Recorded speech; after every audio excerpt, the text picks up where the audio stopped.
It's your old pal Tom here from the Tom Gulley Show. Tonight, let me tell you about Sears and Roebuck, sometimes known as Sears, but Sears and Roebuck, the whole story, the beginnings to the tragic end, actually.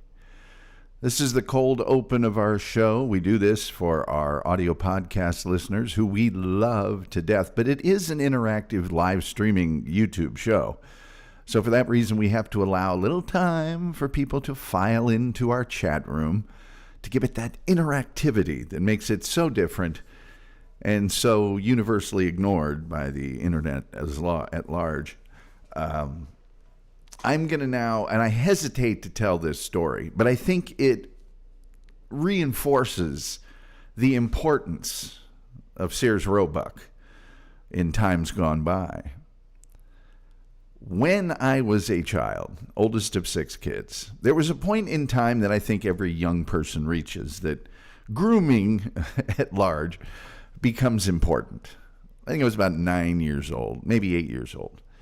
And you can't tell looking now so much, but my hair was very unruly for a while. It's like 3 different kinds of hair, and it was always just unkempt. And my dad at one point came to me and said, you need not just to comb your hair every morning before you go to school. You need to have a comb with you. So here, I'm going to give you this comb. And he gave me a little black plastic unbreakable comb. It was a fine comb, and I had it for years and years and years and years.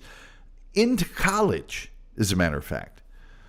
And one time, I was home from college, and the comb was probably in a box or a suitcase or something. And I was looking for a comb, and he said, "What are you searching around there for?" And I said, "Well, I'm looking for a comb." And he said, "What happened to the comb I gave you?" And I thought, you gave me that 12 years ago. Why? This is a black plastic unbreakable. I didn't say that. You wouldn't say that to my dad. And that's when he said, I said, I just don't know where it's at right now. I'm sure it's somewhere. And he said, "I got that comb in 1961 at Sears and Roebuck in Indianapolis." He remembered where he got the comb because he got it at Sears and Roebuck and expected me to have it for a long time. And I actually did go then search, because this was during the summertime and all my stuff was home from college. And I searched and I found the comb, and I actually visually showed it to him. See, I still have the comb. I still have the comb. Guess what, ladies and gentlemen? I still have the comb.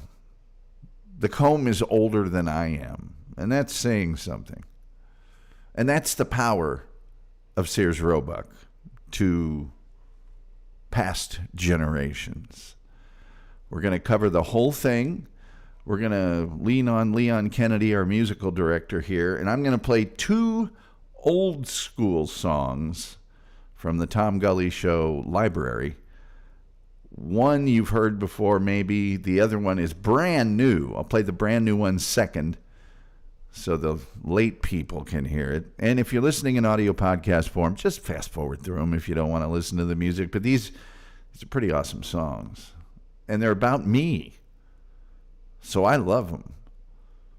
We'll listen to those, and then let me tell you about Sears Roebuck.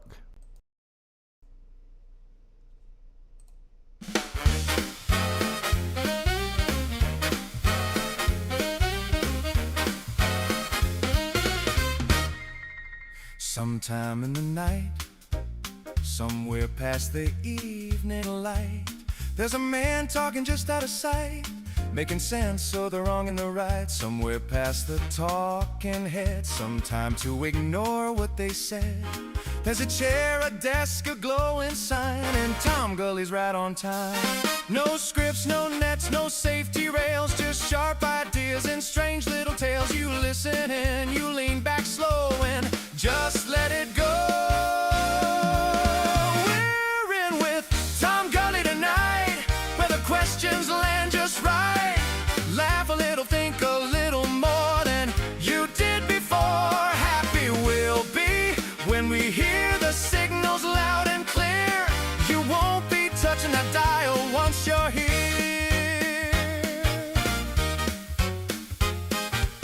Sometime when you know he's there, somewhere in the evening air, there's a light, a clock, the studio glow, and Tom Gulley's running the show. Callers roll in, the clock spins around, truth and nonsense both get found. Every night's a brand new ride, with Tom as the guide. No scripts, no nets, no safety rails, just sharp ideas and strange little tales. You listen in, you lean back slow, and just let it go.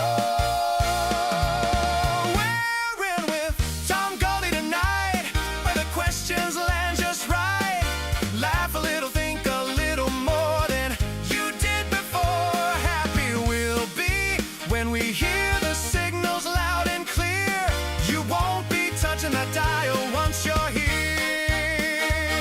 I know it, without a doubt. That theme comes on, I'm locked in now.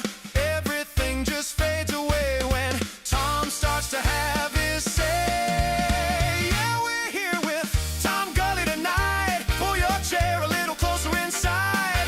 Laugh just like before, let the night do what it's for. Happy we'll be, honestly, till the sign off draws near. No more searching, no more scrolling. You'll stay with us right here.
There's a room with a restless air, voices rising everywhere. Most fall wide or miss their mark, till one cuts through and stops the spark. No long road, no winding tale, just the right thought set to sail. The room goes still for half a beat, then the band comes in complete.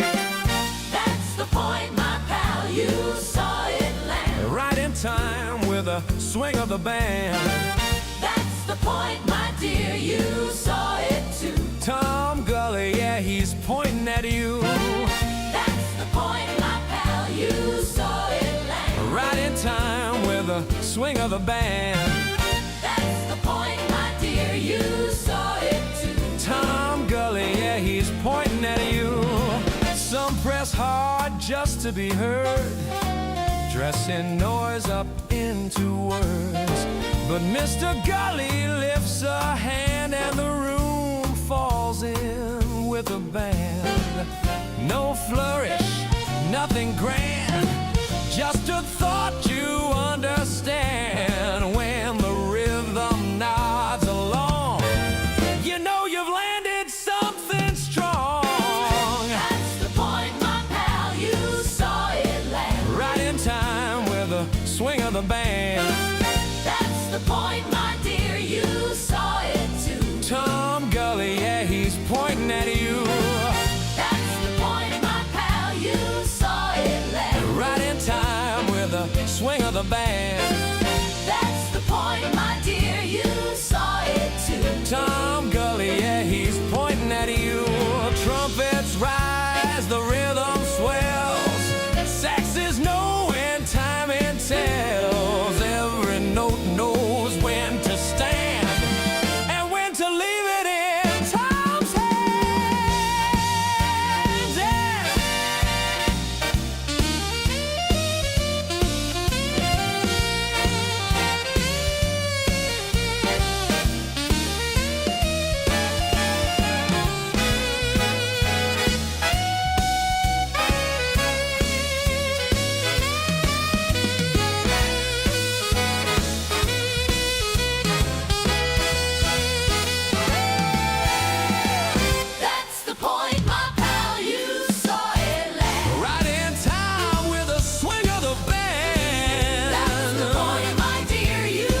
Hey everybody, what's going on? What's hot? What's hip? What's happening? What is shaking? Hope you're staying warm wherever you are. Tonight, let me tell you about the legendary Sears Roebuck. There was a time, I'm sure a lot of people thought there'd always be Sears. That Sears will never go away. Boy, were we wrong. But I'm going to tell you about the entire history. What made it so great? What made it so valuable, vital to countless millions of people for so long. And we'll get to that and many other things. But right now, if you could do me a favor, like, share, subscribe, retweet, notification bell, all those absolutely free things you can do. They only cost you a click, and they help us with the algorithm, the almighty, all-powerful, all-knowing, all-seeing algorithm. Plus, we do have the super chats. We have gifted memberships. If you go to our YouTube description, you can go to the PayPal, where you give the most, I get the most. Google don't get nothing. Then there's the TomGulleyShow.com, where we have a curated number of audio podcasts. Also, we have our merchandise store. No, it's not Sears Roebuck, but it's pretty darn close because there's a wide variety of top quality name brand items, sure to add a focal point of praise and pleasure to any room. Yeah. So if you can help us out with that stuff, little something for the effort, that'd be great. Let's go to our chat room very quickly before we get into tonight's topic. And I will learn to speak in 2026. I swear it. Terry Nee, right out of the gate tonight with $1 super chat. And he says, I'm feeling rich. You're worth an extra penny. And that warms the cockles of my heart, maybe even the sub-cockles. It's really hard to say. Paused Up Patriot is here. The lovely and talented Team Brittany is here. Super mod for one of the biggest law tube channels on the planet. And many other fine accomplishments in her background. She says, the Sears Christmas catalog was every kid's dream, and my mom would not let all of us see it before she did. And you know what? We will talk about, it was called the Wish Book at Christmas time. And it came out, my mother, and oldest of 6 kids, would hand it out to us and say, circle the things you want and put your name next to it.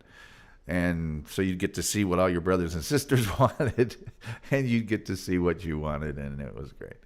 Anyway, Team Brittany says, haven't checked in days, but we'll go look. Yeah, I sent her an email. The Guido Samurai says, Harmony guitars as well as Yamaha up in the Wish Book. They had those, and early on they had Silvertone guitars, and some of those Silvertone guitars that were sold through Sears Roebuck are worth a lot of money now. A lot of money. A friend of mine had one, and we looked up the serial number and found out this thing's a pricey item. The Guido Samurai says that's what the other one was. Team Brittany is saying hi to the Guido Samurai. People saying hi. We do have the most cheerful chat room on the internet is verified by independent sources. People saying hi. Guido Samurai says those guitars are worth so much now. They are. Terry Nee says happy to spread the wealth. Happy to spread the wealth. We'll play the Terry Nee song on the outro of tonight's program. We'll do that for you for $1, you know. Team Brittany saying, people saying hi. Julian Zeezer is here. Always glad to see Julian with us. He says, hello, Tom, and all you gully heads. It's either gully heads, gully gang, or gullerinos. There's 3 different factions. I don't make up these names. I just live by them. Terry says Tom Gulley was a writer for Sears catalog. Yeah, back in the 1908 edition, which I'll show you pictures of a little later. Guido Samurai says Amazon copied Sears. They should sue. Guido, we will actually get into that. I'm glad you mentioned it. We will get into that issue, which is actually a very important thing in the history and demise of Sears. Terry Neese saying hi to Brittany. Jared is here, says H2BH, happy to be here. Happy to be here as well. Terry Neese says, my generosity is overwhelming. It is, actually. It is. Little at a time, but very consistent and very abusive to a certain extent. Team Brittany says, Sears had cool stuff. It said, hi, Sky. CIA says, good evening, Tom. Do you think part of Sears' demise was trusting their process? Okay, real quickly, the manager of my favorite sports team, well, my only sports team really, Arsenal in the English Premier League, keeps saying trust the process, and they keep losing big games, and it's trust the process. And no, CIA, I'm with you. I don't trust the process at this point. I just don't. Jared said, Gully heads assemble. That used to be our catchphrase, Gully heads assemble. Or Gullerinos. I prefer Gullerinos, but whatever. To each his own. Julian Caesar says, Wendy's restaurant used to have tabletops printed with old Sears catalog pages, usually funny items that are no longer useful, like burros or accordions or buggy whips. Yes, I remember those, Julian Caesar. Sky is here, and he says, you just have to trust the process, Tom. That's what I've been hearing. Oh, my God, I forgot to open up my writing, the page that I wrote about this. I better open it up now. The stream will slow down. Sears, there we go. Oh, I went to the wrong place. Oh, actually, no, I didn't. I'm better than I thought today in the very bitter cold of 10-degree Dallas. Still, the power has not gone out once. I'm very impressed. Jared says, wow, forgot about the Wendy's tabletops. Yes, Team Brittany says, Julian Caesar, Tom still has a buggy whip. Rumor has it. Well, I should have a buggy whip because the Jag is not doing well. I may have some important tragic news regarding the Jag coming up in the next few episodes. Anyway. Once upon a time, there was this company, you see, called Sears Roebuck and Company, commonly known as Sears. Although, I got to say, and maybe some of you can chime in on this, a lot of people that I grew up around would say Sears Roebuck. They would leave the Roebuck in there. But anyway, it was a chain of department stores and an online retailer kind of, but let's not even talk about that. It was founded in 1892 by this fella, Richard Warren Sears, and this fella, Alva Curtis Roebuck. Why did everybody back then have three names? I don't know. I think it's classy, but it's still. And then it was reincorporated in 1906. They bought out Roebuck, but his name stayed on the business by Richard Sears and Julius Rosenwald. Now, the company began as a mail order catalog, and they did not even have retail locations until 1925.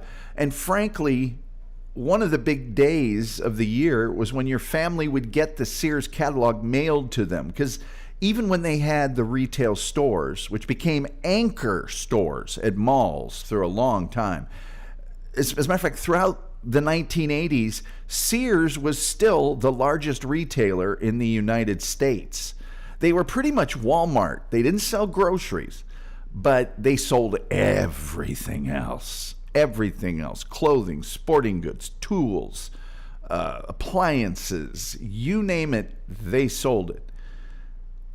And at the time, they had a giant mail order catalog. And many of you may remember your parents or your grandparents looking through that mail order catalog. I was going to save this till later, but let's just look at an early catalog. Now, this isn't even the first catalog, but this is the 1908 Sears Roebuck catalog with an E, a treasured replica from the archives of history. This is how popular Sears was. This isn't actually one of the 1908 catalogs that I'm showing you now. And for those of you watching on audio podcast, or listening on audio podcast, I should say, I apologize. But I'm showing a 1908 catalog. They would actually reissue old catalogs, and people would buy them to have them as keepsakes and coffee table books and stuff. Okay? Now, I've got a few pages from this one just to show you how popular the catalog was. And people would mail order these items. I'm showing hardwood seat dining room chairs. And I'm looking at chairs which were probably indestructible, and they range in price, remember 1908, from 64 cents to $2.10. And I'm going to just say that $2.10 share, there's probably millions of them still around. These Sears sold quality stuff. It wasn't trash. It was really good stuff. And they were selling it to largely rural audiences too. You have to remember, in 1908, the vast majority of the population in the United States lived in the country. They didn't live in the city. And that's why they needed the catalog. They couldn't just traipse up to Chicago or wherever it was to go to a store. They ordered it, mail order. Here's another thing, dressers. And I'm looking at what they term a magnificent dresser, $13.25. Big savings in price. Yeah.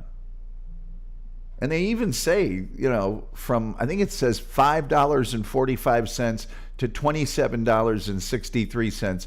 We offer wonderful values in dressers. And I'm looking at a dresser here. It's a 4-drawer dresser with a mirror, ornately handcrafted wood. $13.25? Yeah. Also, we're looking here at a high-grade 5-piece parlor suite, reduced, and this is 5 pieces. I'll tell you what they are in a second. Reduced to $43.45. There's like a sofa. There's 2 chairs. It's amazing. There's another one, a high-grade 3-piece parlor suite, reduced to $47.85. This one's heavily upholstered, and it's a rocking chair, a stationary chair, and what looks like a 2 or 3 person couch. And that was Sears. That was Sears. Let me tell you, it was the average family's place to shop. Well, Richard Warren Sears was born in 1863 during the Civil War in Stewartville, Minnesota, to a wealthy family. In 1879, when he would have been 16, his father died shortly after losing the family fortune in a speculative stock deal. So Richard Warren Sears moved across the state to work as a railroad station agent in North Redwood and then in Minneapolis. But while he was in North Redwood, and this is the birth of Sears. You're not going to believe this, but this is how Sears Roebuck was born. A jeweler had refused delivery on a shipment of watches. Richard Warren Sears purchased all these watches and sold them at a low price to the station agents and made a profit on it. So then he started a mail order watch business in Minneapolis in 1886, calling it the R.W. Sears Watch Company. Now that year, he met Alva Roebuck, a watch repairman. In 1887, Sears and Roebuck relocated the business to Chicago, and the company published Richard Sears's first mail order catalog, offering watches, diamonds, and jewelry. In 1889, Sears sold his business for $100,000, and that's about $3 million in today's money. And he relocated to Iowa, and he was just planning on being a country banker. He returned to Chicago in 1892 and established a new mail order firm, again selling watches and jewelry, with Alva Roebuck as his partner, operating as the A.C. Roebuck Watch Company. On September 16th, 1893, they renamed the company to Sears Roebuck and Company and started to diversify the product lines that they offered in these catalogs. By 1894, the Sears catalog had grown to 322 pages, including many new items such as sewing machines, bicycles, sporting goods, and yes, automobiles. This is the Model L that was sold through Sears and Roebuck. And by the way, these automobiles were later produced from 1905 to 1915 by the Lincoln Motor Car Works of Chicago, which is no relation to the Lincoln. It's related to the Ford line. But by 1895, the company was producing a 532-page catalog. Sales were over $400,000, which is $12 million in today's money, in 1893, and over $750,000 just 2 years later. That's $25 million in today's money. By 1896, dolls, stoves, and groceries were added to the catalog.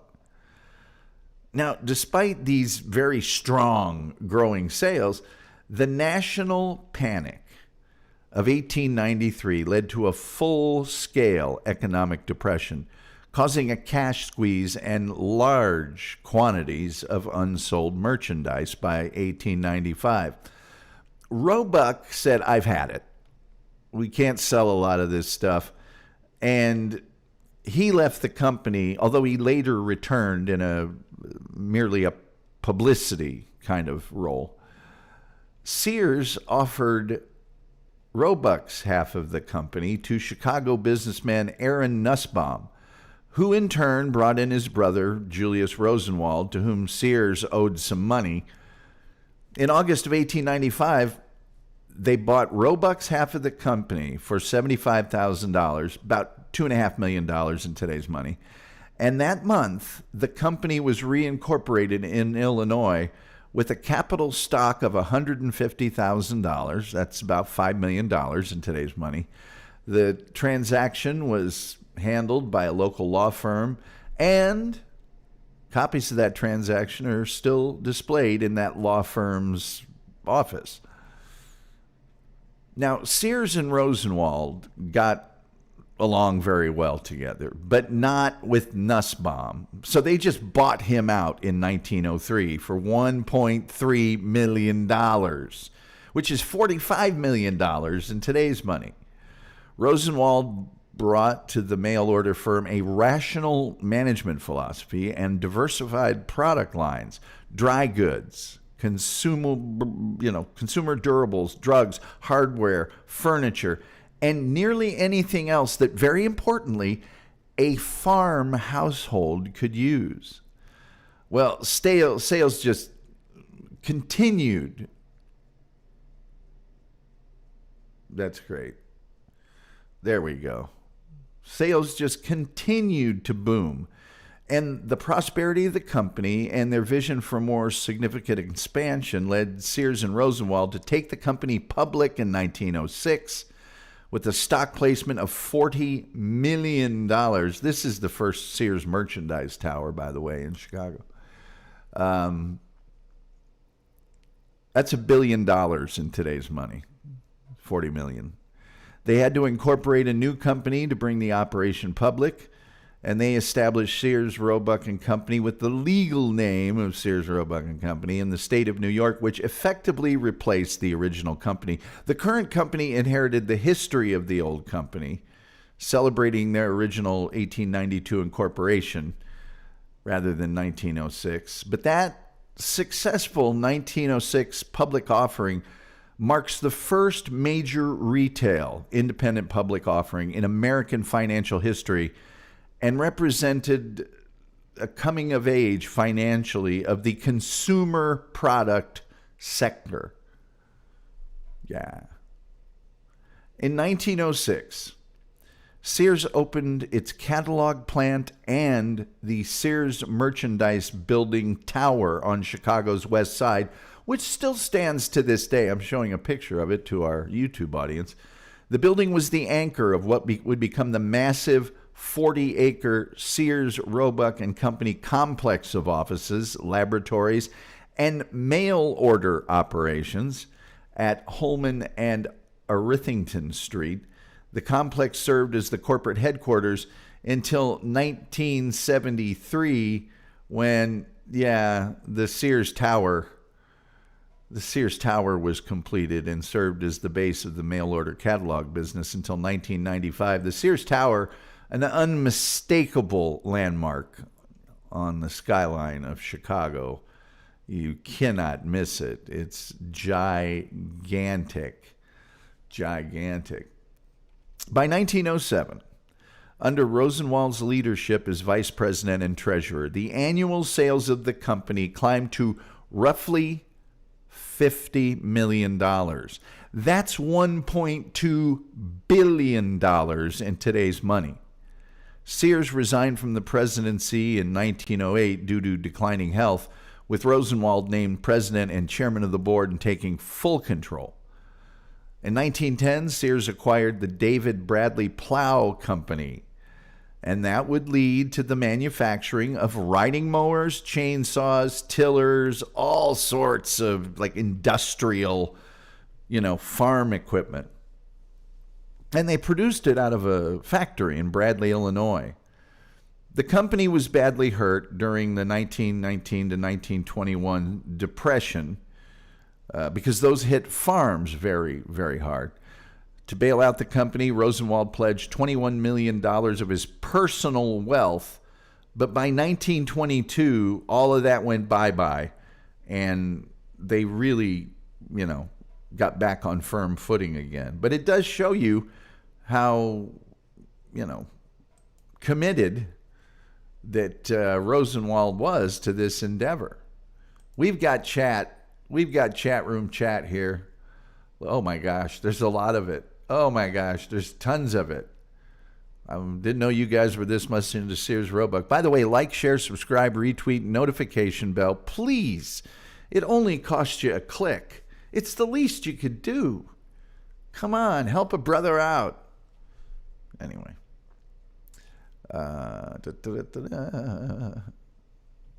Oh man, there's so much. This guy says, no, not the Jag. Yeah, the Jag. The Jag. Look,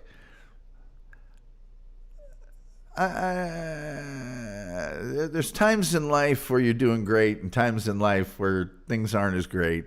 This would be the second thing for me right now. And the Jag being problematic is not helping.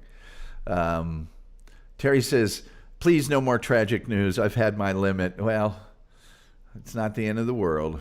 There are other Jags and vehicles. And Terry Nee says, I usually give food, but you seem responsible. And he's super chatted another $2. You don't think I'm going to run down the street and spend it on rot gut hooch? I don't drink.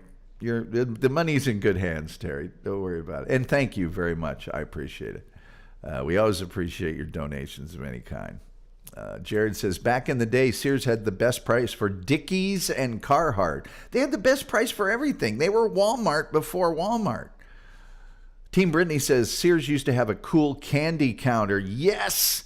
Where they used scoops and stuff to weigh your candy. I'm still looking for the fool that ordered them to stop doing that. Team Brittany, remember when you would go into a Sears store and you would smell that caramel corn smell and the popped corn smell from the candy counter, and your parents might know, oh God, these kids, I've got to do shopping here and they're going to be bored out of their minds. Let me just get them some candy. And they would go over to that wonderful candy counter. Oh my gosh. Jared says Sears was so much better than Service Merchandise. Service Merchandise was good, but it was kind of weird too. I don't know what it was. Team Brittany says Jared, Sears was great. Julian Zizer says they're so inexpensive they must be made in China. No, they were made here in the United States. Jared says $2.10. What do you think? I'm made of money? Now get in the kitchen and make me a sandwich. He actually said sandwich, which I prefer. Incidentally, tonight I will be making a double quarter pounder burger with triple cheese for my dinner tonight. I've already planned it out. Team Brittany says, oh man, now I'm going to have to send you a photo of a chair that belonged to my parents. Wow. Terry Nee says China was starving then. Jared said, Terry Nee keeps track of all the nations that are starving and the exact moment that they starve. Jared says, oh, Burlwood. Yes. Team Brittany says, now they are kicking our rear end. Yeah, because they're merit-based. We're not as merit-based anymore. I won't get into that. The chef is here. He's on the couch. Good to see you, chef. Julian Zezer says the graphic artist who laid out those catalogs had skills that are a lost art. Not only that, but the typeset was cold metal type. You know, that, unless they just did the whole page, which they probably did, but Team Brittany says, for sure, Julian Zezer. Terry Nee says, Brittany, not really. A lot of them, a lot of weight on them internally. Jared, I paid $12 for a hamburger the other day, and sadly, it wasn't that good. Let me tell you, the one that I make here tonight, it's going to be good. It's going to be greasy. It's going to just cheese and just a little mustard. True Terry Nee says Team Brittany. Team Brittany says, I forgot they had jewelry. By the way, has anyone seen the gold prices lately? Whoa. Yeah, they're crazy. Chef says, Team Brittany, that would never happen at any place I work at. Well, the chef, he's got high standards. He's a chef. Julian Zeter says, Team Brittany, that's funny. I had the same experience last week. $40 for 3 burgers, fries, and 2 sodas. Okay, can we stop down for a second? Just a second, because I got so much chat to read here, and then we'll get back to the very viable and interesting history of Sears Roebuck. Fast food used to be cheap. Now, you can still go, I think, to Taco Bell and get out of there reasonably okay if you buy the lower end of the menu. But what's happened to fast food lately? It's like, it used to be, I'm buying this because it's cheaper than buying it and making it myself. That's no longer the case. It's like, why am I even here? I could get a ton of groceries from what I'm paying here at the fast food, supposedly, you know? Sorry, but it just strikes me that you leave the fast food place and you're like, what? Why did I do this? If you get the app at McDonald's, you can build up points and get certain deals and stuff. It's okay if you do it that way, but if you have to buy for some people, if you're out doing stuff, or you just say, I'll pick up some burgers, forget it. Forget it. I'll just go buy burgers and make them. That used to be the deal, right? That used to be the unstated agreement, was I'm getting this because it's cheaper than if I was to do it at home myself, you know? And it's not that fast, by the way. Team Brittany says, Julian Zezer, right? I was thinking this will be the best burger in the world, but it wasn't. Although I will say there are certain restaurants where you can get a killer burger for cheap. You got to know where they're at, and they're not chains. You got to know where they're at. Fort Wayne, Indiana. Fort Wayne's famous Coney Island. Known for their hot dogs. Little known secret, they make a killer burger. Julian Caesar says, I have a meat grinder. I can make better burgers. I do not doubt it, Julian Caesar. Team Brittany says, Julian, the tomatoes taste like those little plastic tomatoes in kids' pretend food set. Okay, look, I grew up on a farm, and tomatoes don't taste like tomatoes anymore when you get them from the grocery. They don't. I'm sorry. Julian Caesar says, Randy, I still remember those pizza pics you sent to Tom like a year ago. Looked great. Oh, yeah, Randy's a chef. And he started out in the pizza business with my sisters. Man, oh, man, I have got so many chats here. Good Lord. I'm going to get through them, though. Team Brittany says, Julian Caesar, nice. I don't eat a lot of meat, but when I do, I want it to be good, like grilled outside by my dad good. Terry Nee says, I saw a Tom Gulley bobblehead in a Sears catalog. I thought you saw it on eBay. Sorry. Team Brittany, Julian Zezer, they're horrible, the tomatoes, yes. People are laughing at Terry Nee. Team Brittany says, is that Tom's Jag? No, my Jag. Oh. S-Type, 2008 S-Type. Look that baby up. Black. Soon to be a square, compressed chunk of metal, I'm pretty sure. Julian Zezer says, Tom holds his head high and it never bobbles. Team Brittany, Julian Zezer and Weebles wobble, but they don't fall down. Julian says, true. Terry says, true. Sorry, Julian Zezer, they imploded the Sears Catalog Fulfillment Center here in Philadelphia. End of an era. Sky has got airplanes and says, too soon. I don't know what that means. Guido Samurai with the fire. Positive Patriot says, wow, I never knew any of this. Terry Nee says, the former Sears headquarters campus in Hoffman Estates, Illinois is depressing. Isn't it, though? Let's see. Gene says, I worked at Sears in high school. Cool, Gene. What did you do there? Julian Zezer says, sorry for spamming the chat. Had a lot of Sears stuff to say, but don't want to step on your show. Oh, it's throw it in whenever. Guido Samurai says, we came for the Gulley and stayed for the Sears. Julian Zezer says, Sears had such a jump start on Amazon, but couldn't understand the net. Julian Zezer, it's worse than that. It's worse than that. And I'll tell you about it later on in the show. The reason that didn't occur is much worse than just not understanding it. It's Team Brittany says the sadder side of Sears, Adam Walsh was taken from a Sears store. Eesh. Guido Samurai says service merchandise had a bad vibe. Service merchandise was just kind of, I don't know. It just, I think didn't you have to have a membership or some other there's something was weird about it. Julian Zeter says Wanamaker's, later Macy's here in Philadelphia, just pulled up stakes due to shoplifting. All the old guard are unable to adapt to the new reality. Amazon will be the last standing. Well, Sears started off with stores in big cities, and then pretty soon lots of various little towns and stuff had them. But I do remember it was some movie that a guy was asked to give his credentials as a bodyguard. And he said, I worked security at the Sears in Detroit. And they went, you're hired. Team Brittany says, Julian, lots of chat. Good for the mighty algorithm. It is good for the mighty algorithm. Happy meals are no longer happy, that's for sure. Julian Zeter says the Hamburglar is robbing us blind. Sky says truck with fast food is to get on the good side of the general manager so you get free stuff. That's true. Team Brittany is laughing at Julian Zeter. Terry Nee, I just sold 3 silver coins for $200. I bought in 93 for 101 an ounce. Wow. My mom used to give us all like silver dollars and certain special coins that were made of silver. And a couple of years ago, I looked at them all and went, let me see what I can get for one of these. I got like $43 for it.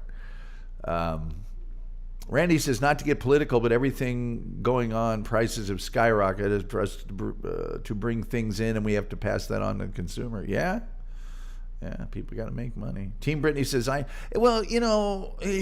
the thing that's this chapping my wagon.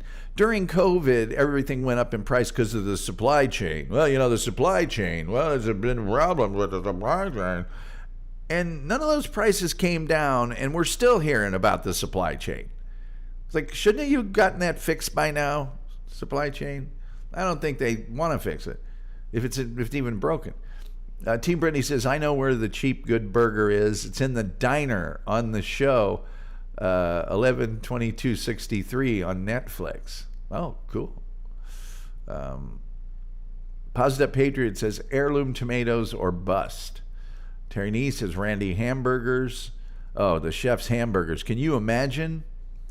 And my sisters made pizzas with the guy in high school. So they saw him in his early chefdom. Team Brittany says, if you compress the Jag, don't let the same guy do it that compressed Christine the Chevy. Maybe I should let him do it. My Jag would come back to life. Although maybe it would try to do away with me. Terry Nee says, Terry Nee didn't say that. Sorry, I might have mispronounced something. Chef says, Terry, I'll go through my phone and see if I get some pictures of hamburgers I made and send to Tom. Oh, that'd be great. Terry Nee says, Amazon's first destruction was Book Club of the Month in my town. Judy Tester's here. She says, should have held on to that silver, Tom. Gold has gone off 2.5 times, but silver is a solid 5 times.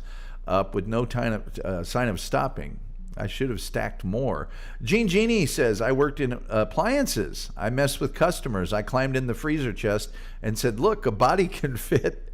Look at all the meat you can put in it. CIA says the new excuse for prices going up was the start of the Russian-Ukraine conflict. They've got an excuse for everything. And people laughing at Gene. That is funny. I'd pay to see that, as a matter of fact. So anyway, our good friend Rosenwald decided to shift emphasis to urban North America and brought in Robert E. Wood to take charge. Rosenwald, I'm going to start showing you some Sears stores, because that's another thing of the early Sears stores. They were good looking. Oh, this is one of the factories that fulfilled mail order in Memphis. Look at how giant that thing is. That's just fulfilling mail order right there. But look at that. Isn't that a beautiful building? They were all Art Deco and cool looking. And this is before they started making them anchor stores in malls, where they were just in downtown areas and stuff. But Rosenwald oversaw the design and construction of the firm's first department store, built on land within the Sears Roebuck Company complex. And it opened in 1925. In 1924, Rosenwald had resigned the presidency but remained as chairman until he died in 1932. His goal was to devote more time to philanthropy, which he did, as Sears was a very, very philanthropic company. They did a lot for their local communities. So the first store opened February 2nd, Groundhog Day, 1925, as an experiment in the North Lawndale Sears Roebuck and Company complex. Despite its remote location on the outskirts of Chicago, its success led to dozens of other further openings across the country, many in conjunction with the company's mail order offices, typically in lower middle class and working class neighborhoods, far from the main downtown shopping district. And this was considered super unconventional at the time, when shopping was always concentrated in city centers. But through World War II, there was an extensive streetcar network in Chicago and other U.S. cities. But the big thing was increasing car ownership and the brand's huge popularity. Sears was very, very, very popular as a brand because they gave great prices on very high quality merchandise, and they got it right.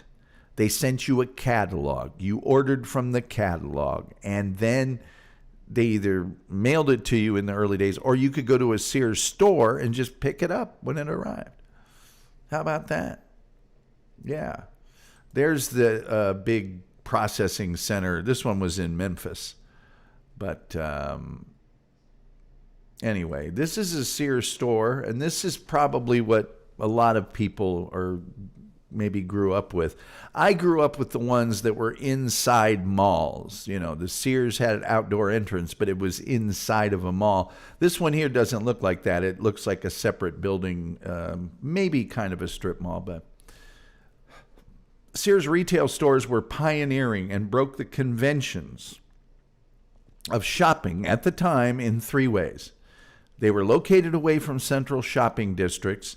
They had an innovative store design, and they had an unconventional product mix and retailing practices.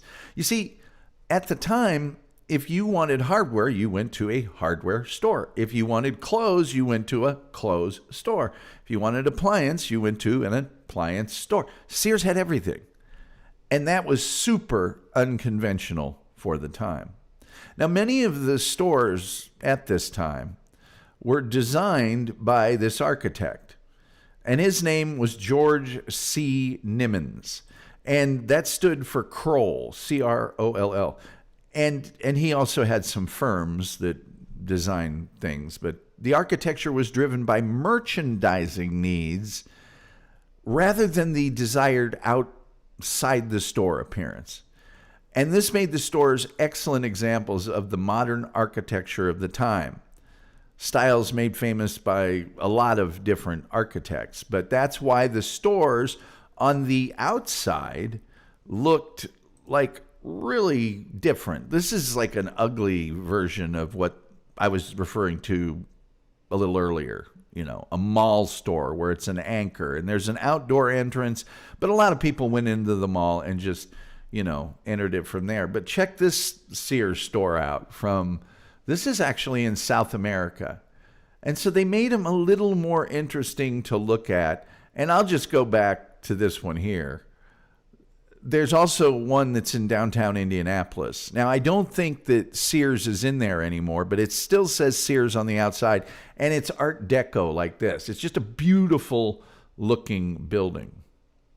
And its stores were oriented to motorists. So they were set apart from existing business districts, and they were in residential areas occupied by their target audience. They had tons of free off-the-street parking. That was really unconventional for the time. When you went to the downtown district, parking was a nightmare.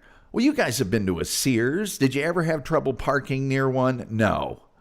They had a giant parking lot off the street, and that became part of their corporate identity. In the 30s, the company designed fully air-conditioned, windowless stores and open floor plans instead of breaking up the store into, this is the sporting goods area, this is they had an open plan. So when you went into it, it felt like a big place full of promise and adventure.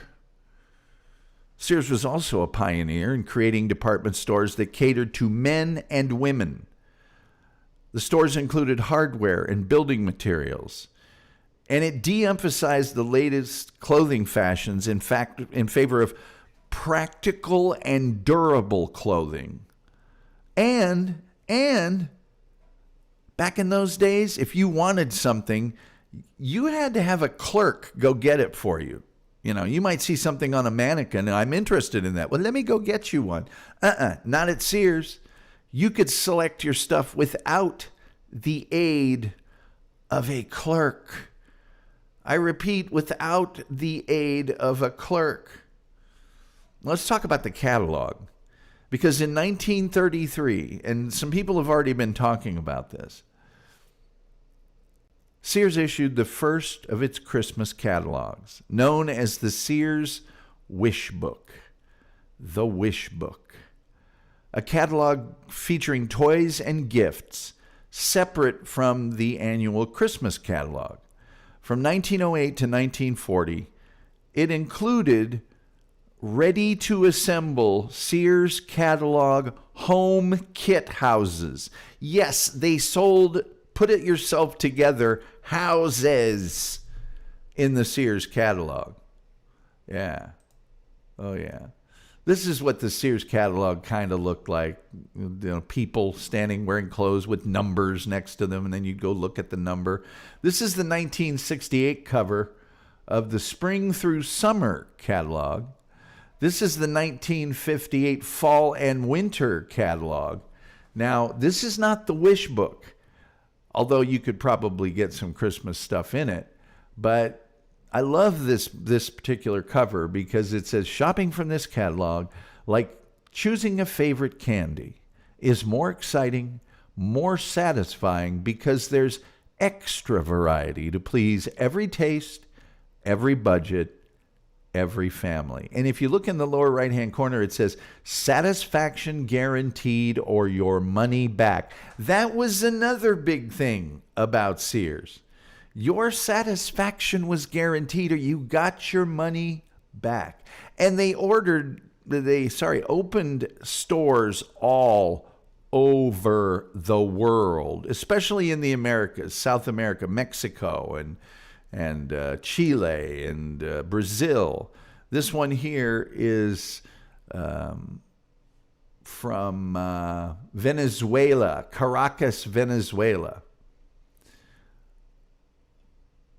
Sears had sales of $78 million in other countries, not the United States, in 1953. And they expanded into Brazil, Colombia, Cuba, Ecuador, Peru, Puerto Rico, Venezuela, and all the Central American countries. And currently, they're still in Mexico, Guatemala, and El Salvador. So from the 1920s to the 1950s, Sears built many urban department stores in the U.S., Canada, and Mexico. And the stores began to overshadow the mail order business. Following World War II, the company expanded into suburban markets and malls. And in 1955, by the way, it had formed the Homart Development Company for developing malls. That's how they became the anchor store for so many malls. Many of the company's stores have undergone major renovations or replacements since the 1980s. Sears also began to diversify in the 1930s, creating little subdivision companies, one of which was Allstate. 1931, Sears created the insurance company Allstate. And it put Allstate representatives in its stores in 1934. Allstate was also used as a house brand on a range of motorized vehicles sold by Sears. But over the decades, it established major national brands like Kenmore. How many people grew up and somebody had a Kenmore washing machine or stove? They also created Craftsman. They created the Die Hard battery line. Silvertone, which was a company that made guitars, but predominantly that company was started to make radios for Sears. Supertone was a record label, actually. And how about Toughskins? Every young boy and a lot of girls my age wore Toughskins all through elementary school and probably into junior high school. And by the way, Toughskins were what they said they were. When you got a pair of Toughskins jeans, the first 2 or 3 wears of those were rough because they were very stiff and they would survive a lot of mishaps. And they had other private labels. I mean, the Sears Archer 600 typewriter was rebranded the Silverette model. The success of Sears outdoor products raised the attention of the federal government and the antitrust laws. Sears purchased a company to manufacture farm and lawn equipment. Its success was broken up in 1962 as they sold more plows than John Deere. So Sears sold off half of this company called David Bradley to the Newark, Ohio company that was, their way of avoiding federal prosecution just because they were successful. Now, I mentioned the Sears Tower, and this was at the pinnacle of Sears' success. 1974, they completed the 110-story Sears Tower in Chicago, which became the world's tallest building, a title it took from the former Twin Towers in New York. Upon moving out of Chicago, Sears sold the Sears Tower in 1988, just to show you how quickly things change. In the sale contract of the tower, Sears retained its naming rights to the building until 2003, but the Sears Tower retained the name until early 2009, when another building group was given the naming rights. Sears moved to the new Prairie Stone Business Park in Hoffman Estates, Illinois, that the very eloquent Terry Nee had mentioned, between 1993 and 1995, the Sears Center Arena, it's a 10,000-seat multi-purpose arena located in Hoffman Estates, adjacent to that campus, which they only had for 2 years, which is just crazy. Now, for those of you who like the video game, and I'm sure there's many of you, Sears had a very stable original equipment manufacturer relationship with Atari, being responsible for distributing home versions of Pong, like the first video game. Any of us remember Pong, in 1975, and eventually the Atari Video Computer System under their Telegames brand, where the company published games under different titles. Sears released several models of the VCS as the Sears Video Arcade series starting in 1977, with the final Sears-specific model, the Video Arcade 2, releasing during the fall of 1982. There were 3 games developed by Atari that only could be bought at Sears: Steeplechase, Stellar Track, and Submarine Commander. The Sears catalog, and I'm just going to show this old-timey one again because it makes me so happy inside, became known in the industry as the Consumer's Bible. The company began selling to foreign customers after the American occupation of Greenland in World War II and the Philippines, among others, when locals ordered from catalogs left over by soldiers. Novelists and story writers often portrayed the importance of the catalog in the emotional lives of rural people, and it is true. It was an emotional thing. It was a connection. There was a solidness, a trustworthiness that you got from ordering out of the Sears catalog. And that went back to, say, my grandparents, who really loved the Sears catalog. That's where they got stuff. It was cheaper, maybe, than going into town. But if you went into town, you would never, ever, in a small rural town, see all of the things that were in a Sears catalog. They just wouldn't have them. The catalog also entered the language that people use, particularly of rural dwellers, as a euphemism for toilet paper, as the pages of a no longer viable Sears catalog could be torn out and used as toilet paper. In addition, for many rural African Americans, especially in areas dominated by Jim Crow racial segregation, the Sears catalog was a vital alternative to white-owned stores, bypassing the store's intention, if they had such an intention, to deny them fair access to merchandise. But as the nation became more urban, Sears catalog business faced competition from city department stores. Rural North America's population was slow growing and possessed far less spending power than the urban centers. Now, I grew up in a little town, little at the time, it's not little anymore, for a good number of years in a town called Zionsville, Indiana. And we were on a rural route, on a farm. However, if we drove 30 or 40 miles, we could go to a Sears store.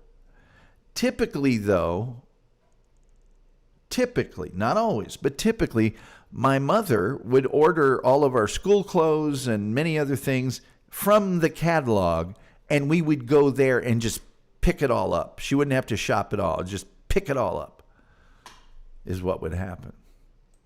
Oh my goodness gracious. It appears to me we have more chat. Wow, the chat's going crazy for Sears. Let's see what we got here.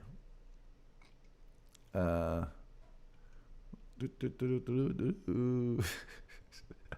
just read something. Hold on. Ukraine. Julian Caesar says the consumer price index is under 3%. So supposedly prices are not really going up. Man, I hear things like that all the time. When I go to the grocery store, I buy the same exact things in the same exact quantity every time. And I've been doing this for at least a decade. My diet is very predictable. Why is it costing me 2 and 3 times more than it did before COVID? Somebody will have to tell me that. Terry Neese says he's a skeptical investor. I've done well. I just gifted Tom $2. This is about as sound as an investment as you can get, Terry. Julian Zezer says, looks similar to the Sears Fulfillment Center in Philadelphia. Team Brittany says, I love that architecture. Beautiful. Isn't it? Really great. I'm going to put that architecture. Well, you've seen it enough. Terry Neese says, the former Sears headquarters campus in Hoffman Estates, Illinois is so sad. It super is. Guido Samurai says, this is making me want to play Red Dead. Yeah, you can go around an urban area and dispatch with people, which is fun, actually. Chef says, did anybody's family give them a catalog before Christmas and let you circle the things you wanted? Yeah, Chef, we were talking about that a little earlier. Put your name next to it. Sky says, I miss Sears. Team Brittany says, me too. Jean says she worked in the Sears in the mall where she delighted people with showing them how you could put a body in the freezer. That's hilarious. Julian Zezer says Sears catalog should have been wrapped in a plain paper wrapper. That lingerie section. Well, yeah, that was sort of a well-kept secret. There was always the one model, because they have like 3 models they would use over and over again. And there was always the one you'd have to, well, that's my girl there. And she would also be in the clothing section as well. But yeah, Julian, you're correct. That was, especially out in the country areas where you didn't have ready access to, say, some of the publications they may have had in the city.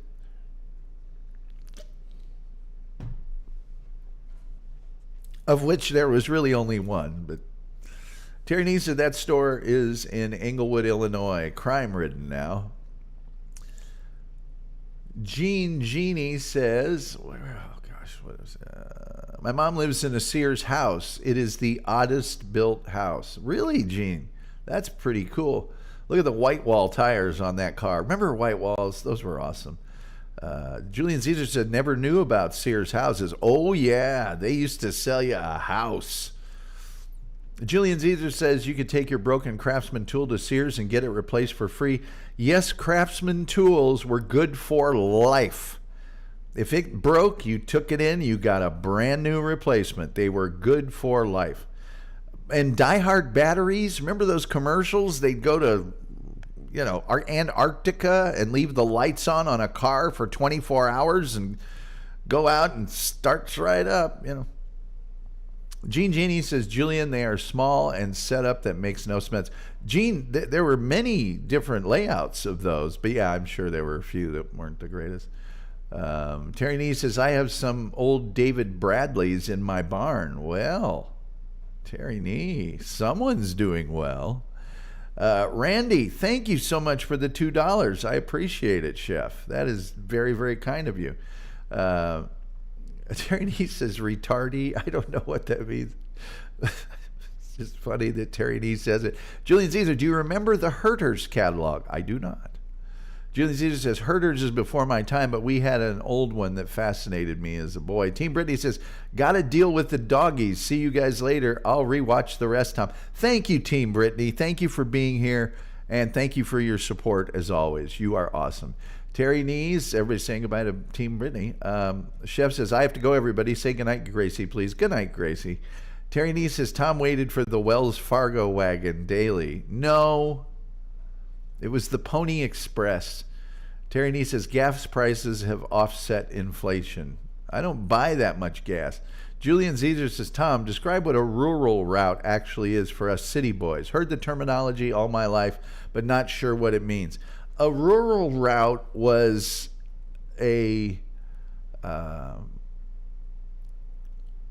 basically it was for farm areas. So in the city, you had street addresses and stuff. And our home may have had a street address, but we were Rural Route 7, Box 103 or something like that. So a rural route was done in a vehicle. And a rural route was a big, big, big postal delivery area. And that's all it was. A rural route was a place where there was a post office nearby, but your area specifically didn't have a post office.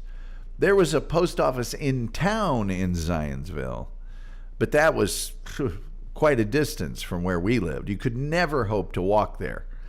And so Rural Route 7 just means we were on that rural route of mail delivery. And those areas were big, because if you were going to send someone out in a vehicle, you were going to make sure and get your money's worth. So it was a big, big area. Terry Nee says, because tons of money was released during COVID, inflation creator. Okay. Julian Z says, Terry Nee, gotcha. Julian Z says, if you don't know what Herder's catalogs are, you are not a true Canadian. I'm not a true Canadian, although I worked on the Canadian Tire account. Let's never forget that. I did the animations for Hockey Night in Canada. By golly, I did that. That was the thing that I did. What do I want to put? I'll put this up here. This looks like a modern thing. In the 1980s, the company began to diversify into non-retail entities, such as buying Dean Witter and Coldwell Banker in 1981. In 1984, it launched Prodigy as a joint venture with IBM and CBS, and introduced the discovered credit card in 1985. However, doing these things have been said to have distracted from management's attention to the core retail business and allowed competing retailers to gain significant ground, culminating with Walmart surpassing Sears as the largest retailer in the United States in 1990. And in the 1990s, the company began divesting itself of many of its non-retail entities, which were really, frankly, not doing much for their bottom line. Sears spun off Allstate and its financial services arm, which included Dean Witter and Discover. It sold its mall building subsidiary, Homart, to General Growth Properties in 1995. Sears later acquired hardware chain Orchard Supply Hardware in 96 and started the home improvement store, The Great Indoors, in 1997. They're kind of flailing around, and they're taking their eye off their core business and trying to do things that wasn't their core business, or that weren't, sorry. The cost of distributing the once highly influential general merchandise catalog became prohibitive. Sales and profits had declined. The company discontinued the catalog in 1993. It dismissed 50,000 workers who had filled the orders. In 1992, the company posted a $3.9 billion loss, the largest ever from a North American retailer. Now think about that 1993 discontinuing the catalog. They quit the catalog, which is fine. It was costly to produce. You had to mail them all over. But that was right as the internet was just in its fledgling AOL. They were just on the cusp of the internet. If they had figured out a way, you know what I mean? In 1992, California successfully sued the company for falsely finding things wrong with automobiles in for repair for other reasons. So they were kind of playing fast and loose with, oh, you wanted a new tire? We found out you need a new engine. In 1997, criminal charges were made.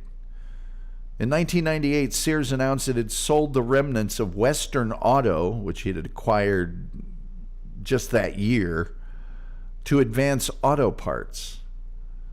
The business deal was not what experts in the aftermarket automotive industry expected. Sears Roebuck became one of the largest shareholders after obtaining a 40% stake in Advance Auto Parts, merging their two store networks, which included Western Auto's wholesale and retail operations. The existing store network of Advance Auto Parts, comprising 915 stores in 17 U.S. states, merged with 590 U.S.-based Parts America stores. In 1997, Sears sold 85% of its Mexico affiliate.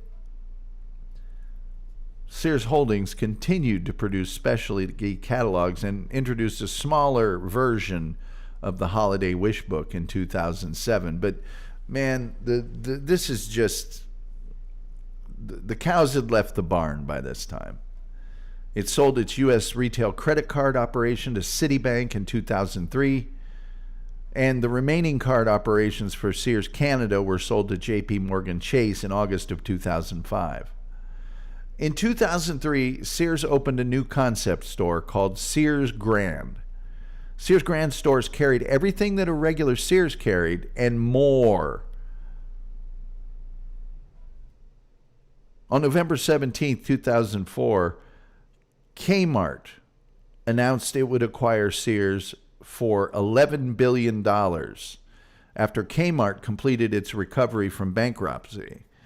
As part of the acquisition, Kmart, along with Sears, was transformed into the new Sears Holdings Corporation. The new company started trading on the NASDAQ. The new corporation announced it would continue to operate stores under both the Sears and Kmart brands. In 2005, the company began renovating some Kmart stores and converting them into the Sears Essentials format, only later to change them to Sears Grand. And the company's combined profits peaked at $1.5 billion in 2006. But by 2010, the company was no longer profitable. From 2011 to 2016, the company lost $10.4 billion. In 2014, its total debt exceeded its market capitalization.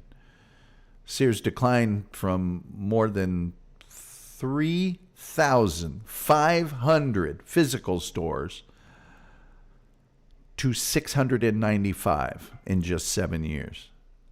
Sales at Sears stores dropped 10.3% in the final quarter of 2016. Sears spent much of 2014 and 2015 selling off portions of its balance sheet, namely Land's End and its stake in Sears Canada, one of the biggest e-commerce players in Canada. It was selling more than Walmart and others who had pushed aggressively into online sales, like Canadian Tire, who had me writing all their commercials. Thank you. Sears stated that the company was looking to focus on becoming more tech-driven. Sears CEO and top shareholder said the sell-off of key assets in the last year had given the retailer the money it needed to speed up the transformation. But they started using a loyalty program called Shop Your Way, and that did not work. Between September 26th and October 12th in 2017, a malware was installed in the computers operated by a service provider for Sears.com and Kmart.com, which had the credit card information of 100,000 customers exposed. They didn't announce this till a year later, by the way. CEO Eddie Lampert also concluded an arrangement that sold the Craftsman brand to Stanley Black & Decker for $900 million.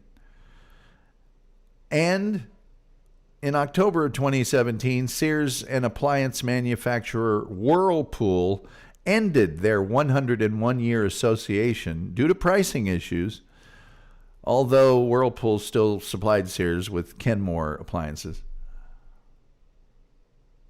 And then they started trying to sell off Kenmore.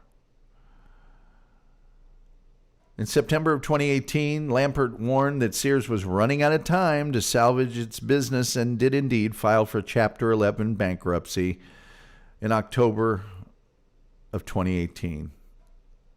ahead of a $130 million debt payment that was due that day. A month later, they released a list of 505 stores, including 266 Sears stores, that were for sale in the bankruptcy process, while all others would be liquidated. Yeah. They tried to maintain about 400 stores in the bankruptcy auction. That plan was approved by a bankruptcy judge. And that meant only about 223 Sears stores and about 45,000 jobs would be preserved. I can go through every step of this sad tale. But by 2023, there were fewer than, because a bunch of bad things happened. I'm not going to go through all of them because it'll just bore you. But by 2023, there were fewer than 20 locations still open in the United States. And that year alone saw Sears exiting 5 more states: Colorado, Kansas, Louisiana, North Carolina, and Pennsylvania.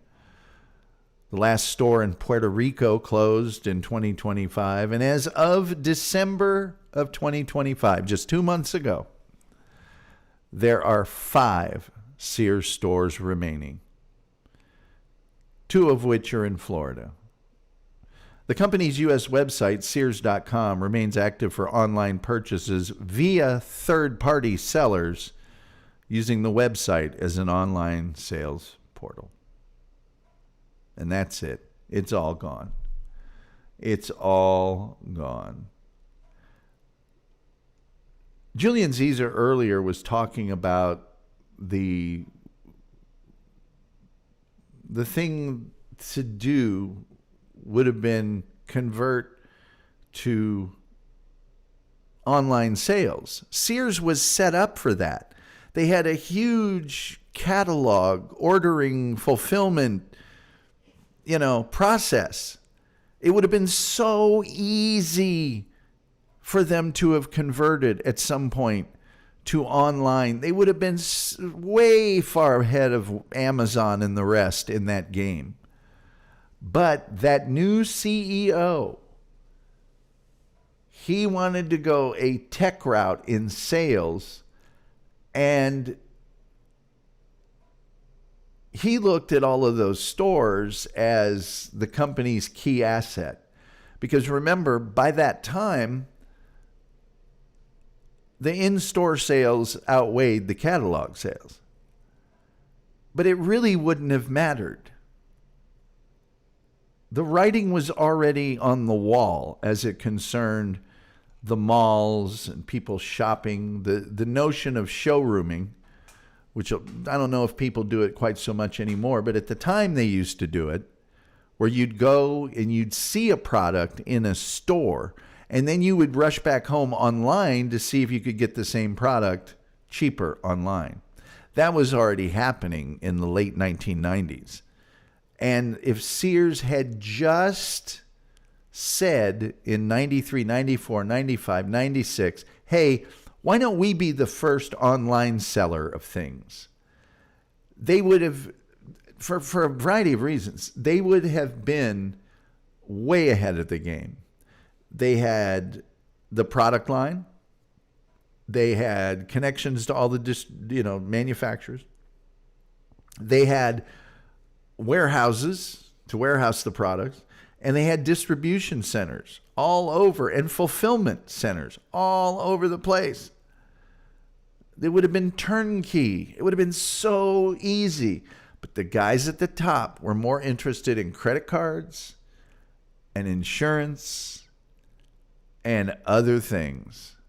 And their eyes were completely off the ball, even when they saw what Walmart was doing. And Amazon beginning, they just didn't see the benefits.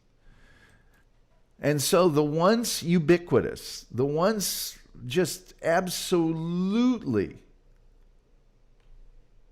layup of retail sales, Sears, went goodbye. They sponsored a lot of entertainment and sporting events in their later days. Extreme Makeover Home Edition. They underwrote Mr. Rogers' Neighborhood from its premiere until 1992. Through the auto centers, they sponsored the Formula Drift Darren McNamara drift car. They sponsored the NASCAR Truck Series using Craftsman as the title sponsor. A lot of things. But Sears did struggle in the later days with employee relations. Notably, they shifted in 1992 from an hourly wage based on longevity to a base wage and commissions. And that was unpopular. And then they cut commissions in 2007, which didn't make people happy. It ended life insurance benefits for about 90,000 of their retirees. Yeah. And just before doing that, they handed out $25 million in bonuses to executives. This is the kind of thing that was going on at the top. No longer were Sears or Rosenbaum there to make sure things were on the up and up. In May of 2019, former Sears Holdings chairman, and we mentioned him earlier, CEO Eddie Lampert, months after purchasing the remains of Sears from the holding company, threatened not to pay out the $43 million in pension payments owed to 90,000 Sears and Kmart employees and retirees. A Forbes editorial pointed out that Steve Mnuchin, Secretary of the Treasury at the time, was a board member of Sears Holding until 2016 and was, at the time, one of 3 directors at the Pension Benefit Guaranty Corporation, which manages administration of pensions for defunct or bankrupt businesses. So, the president, Richard M. Jones, he's still the president. He's been the president since 1986. What he's doing there, I don't know. I do not know. But they missed their chance. They missed their chance. And everyone suffered as a result. And I'm not streaming that well right now, so I'm going to put a title card up. My video is messing up. I'm going to put the old, let's remember Sears as we'd like to remember it, shall we? There. I'm assuming the audio is fine, even though the video is screwing up. Let's see here. Sears eventually became a real estate company because they own the land. Yes, Terry Nee, much like McDonald's, it's the land that they own it's much more than a lot of other things. I mean, the land that McDonald's is on is like insane. They're like the Catholic Church. Terry Nee says Rite Aid, the same. Yeah, Rite Aid screwed up too. Julian Zeezer with 99 cents. Thank you so much, Julian. I appreciate we call the 99-cent donation the Terry Nee. That's what we call it now. We call it the Terry Nee. By the way, we are going to play the Terry Nee song on the outro right before we play our new song. That's the point. Crappy at Life is here. He sponsored Saturday's show. The catalogs ruled. Yes, they did. I can't read the rest of that. Terry Nee says, Julian, your humanity, $1. Julian Zeezer, come on, man. Julian Zeezer says, Crappy at Life, with Sears, you got what you wanted. With Amazon, you get what you pay for. If you get that, and if you buy some tragedy, you don't get the right thing, good luck talking to Amazon and saying, you didn't send me the right thing. Julian Zeezer says, how in the world could Kmart buy Sears? Well, Sears just wasn't doing well. That's how. Julian's and Kmart went into bankruptcy, and then when they sort of structured themselves, they actually were in a good spot for a number of years, and then they just went totally belly up. I mean, it was. Julian Zeezer says, I was in Kmart, and they played an alarm over the public address system, and all the employees went running out of the store. They got a bounty on every shoplifter they could catch. Terry Nee says, hearing this, realize we're Sears. Julian says, relax, Terry. We're doing okay, and I would know. So basically, any one of us could buy Sears right now. Well, I don't know that any one of us could, but we as a group certainly could. Julian Caesar says, Terry Nee, says, Julian, we're not. Or books are sad. Julian Caesar says, blame you boomers, Terry. Entitlements without paying for them, cheap services, illegals, cheap manufacturing, setting manufacturers. It'll turn around eventually. First of all, Terry and I are not boomers. We are Generation Jones. And when Terry and I entered the workforce, the rate for a 30-year mortgage was 12.4%. Inflation was through the roof. Unemployment was through the roof.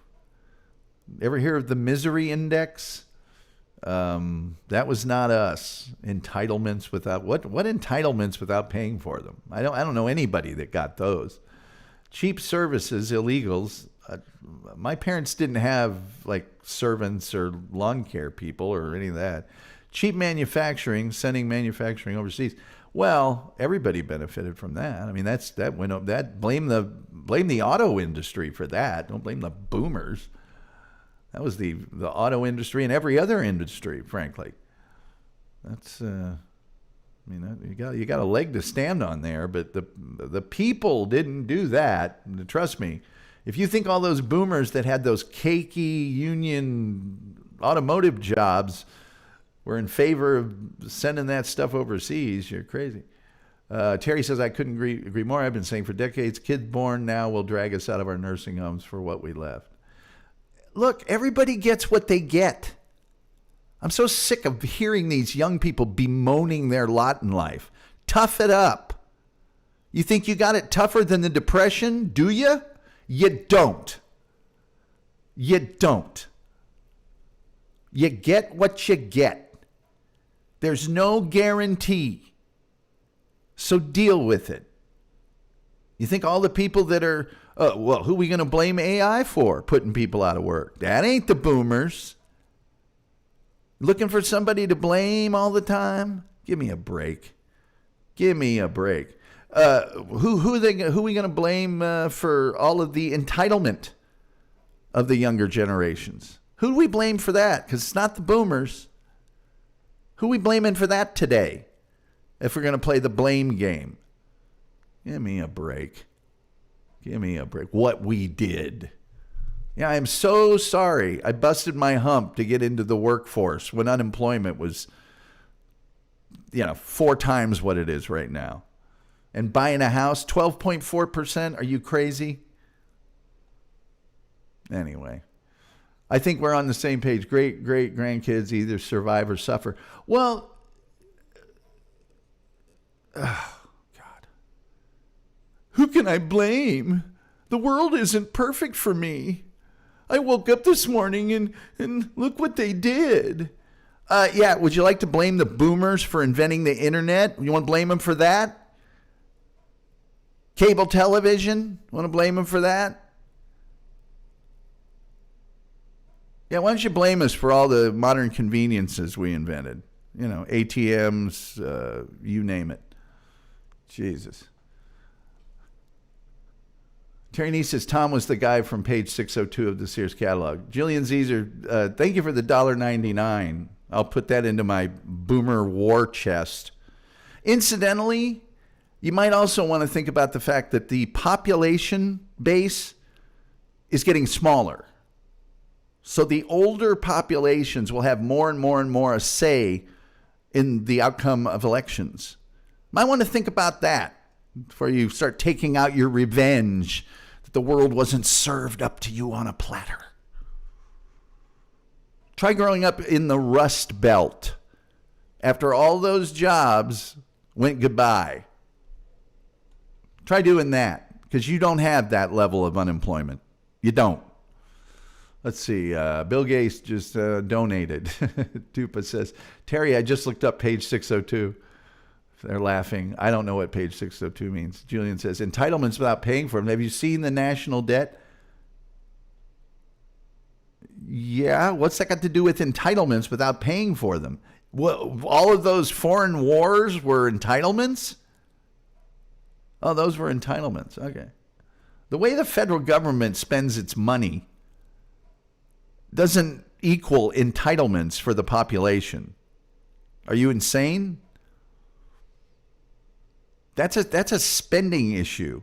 It's not an entitlement. What entitlements did I get? Please start counting them out. I'd love to know what those are. I really would. Julian says true. Said Julian, but just shut up and pay my Social Security. Exactly. Crappy life. It ain't that bad. I support a family of 5 on mid-5 figures. Boomers do suck, though. Judy Tester says FDR. Terry D is laughing. Dupa says Judy Tester, LOL. Crappy life doesn't like the internet. Dupa says I blame Al Gore and the internet. Julian says this is a golden age, but the great-great-grandkids will have to suffer for it. This is not a golden age. This is not. Have you seen how per capita income is flatlined over the last 40 years?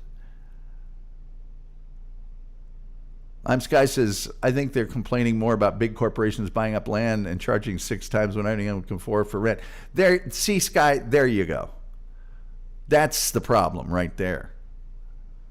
Yeah, look into the Citizens United ruling and corporations and what they've done and the average income of a corporate executive versus one of the employees ratio as compared to what it was in the 1980s. Look at some of that. Terry D says, my grandparents, parents, aunts, and uncles taught me how bad it can get. Yeah, that's, God, the unemployment rate in the Depression was 1 in 3, 1 in 4. Dupa says the great-great-grandkids can complain. Dupa says, let's see, Terry D, we run to solve our problems for 40 years. Yeah, well, Sears didn't do it. Sears didn't have anything. Sears was trying to help. But it's emblematic of the bad decision making. The short-term profit-based thinking. You want to start looking at some people that are, maybe you ought to start looking at some millennials. That's all I'm saying. Maybe you ought to start looking that way.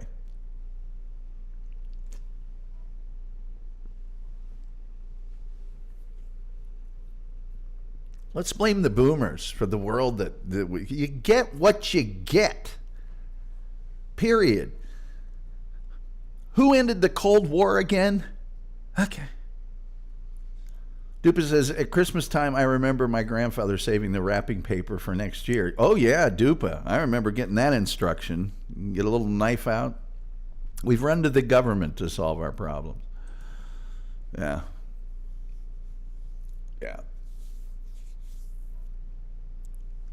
Well, companies used to have a long-term goal of surviving and earning profit. Now it's how much can we earn today? Well, if we get rid of all of these, pesky benefits, let's just have all the workers work 35 hours a week. That way we don't have to pay benefits. Oh, good. Then we can offer a lower price to our customers. Yeah, we're not going to do that. There's a really good documentary called The Corporation. And then there's a follow-up on it because The Corporation was made a long time ago. And then the Unnecessary Sequel, I think it's called. Look into that a little bit. Also, you want to look at some things? Why don't you look at the number of administrators in the average public school system compared to what it was, a certain period of time ago? That'll blow your mind. Julian Caesar with 99 cents. Thank you very much. I appreciate that. Dupa says everything. Crappy Lay says, you don't want to know why the world is so messed up? Look at the people who attacked the USS Liberty. I think that could be explained a number of ways, but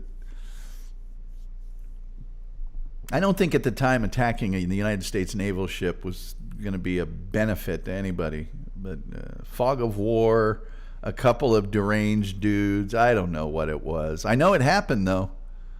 And I know that the explanations that were given are weak. Those are weak. By the way, page 602 was the underwear section. Okay. Rocky IV ended the Cold War. I agree, Judy Tester. If I can change, and you can change. Two guys trying to kill each other. But I guess that's better than 20 million. They did a really funny, I think Funny or Die, or maybe just ESPN did it. They did like an ESPN 30 on 30 of how Rocky solved the Cold War. That's totally tongue-in-cheek. It's really funny. Terry Nee says, Terry, yes, everything. Crappy at Life says, ich möchte sprechen Deutsch. Julian Zeta says, have you seen The National Debt? I've seen The National Debt. Terry Nee said, look, man, if you keep voting the same people into office, hey, you know who the last president to balance the budget was?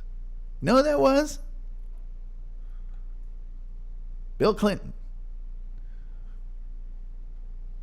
It surprises people. You know why that happened? It's because he knew he had to try and get along with the Republicans to control the Congress or nothing would get done. That's why. But the national debt, that's a spending issue. When you spend more than you get,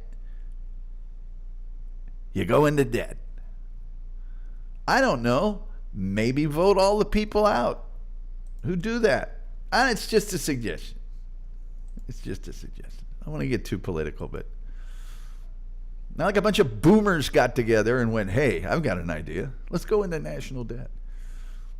I'll benefit from that. You know what happens when that happens? They start talking about getting rid of Social Security for who? That's it. Or Generation Jones. I have seen it. Judy. Terry, I feel guilty when I don't repurpose. I do too, Dupa. And I also think maybe Terry Nee remembers this, or maybe people my age remember this. You get out of college, you got a college degree, and you don't get a job right away. You know, it takes you a while to get a job because the unemployment rate was so high. And it was very difficult even to get a job in the field that I went into to begin with. It was really hard. And there'd always be somebody saying, well, you can always deliver pizzas. Oh, man. That's not a solution. It's not a solution. Terry said, I grew up without political correctness or Department of Education. I say foghorn of Warhorn. Julian Zeta says, China's national debt will kill their nation, in my expert opinion. USA's national debt is sustainable, but it's an indictment of the booners, and it's a shame. How is it an indictment?